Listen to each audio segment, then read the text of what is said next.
এই গাছটা তাজা গাছ না, এটা শুকনা গাছ। এই গাছটা হলো তুলসী গাছ। তুলসী গাছ দিয়ে দুইটা ভিডিও ছাড়া আছে।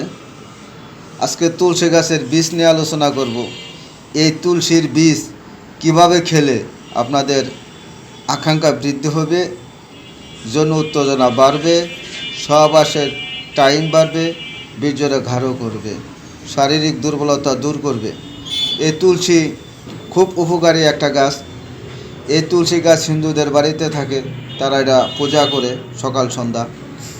এবং মৃত্যুর টাইমে খুব দুর্বল এবং খুব রুগ্ন শয্যাগত রোগীরাও তুলসী গাছের নিচে রাখে।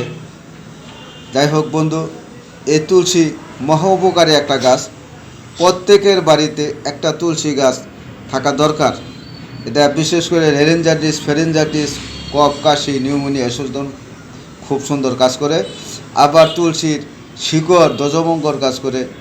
ঠিক বীচিও স্তম্ভকারক, বাজিকরক। এই তুলসী আপনারা সংগ্রহ করবেন, তুলসীর বীজগুলা নেবেন। এই যে বীজ আমি যেমন এই যে নিয়ে শুকাই রাখছি, এখান থেকে আমি তুলসীর বীজ নিয়ে এই যে চূর্ণ করা আছে। এই তুলসীর বীজগুলা এই যেরকম ক্ষুদ্র ক্ষুদ্র ছোটো ছোটো হবে, আপনারা কিনেও নিতে পারবেন। এই তুলসী বীজ আপনারা 250 গ্রাম বা আধা কেজি নেবেন, নিয়ে এটা চূর্ণ করবেন। চূর্ণ করে এটা ঘি দিয়ে মেখে নেবেন।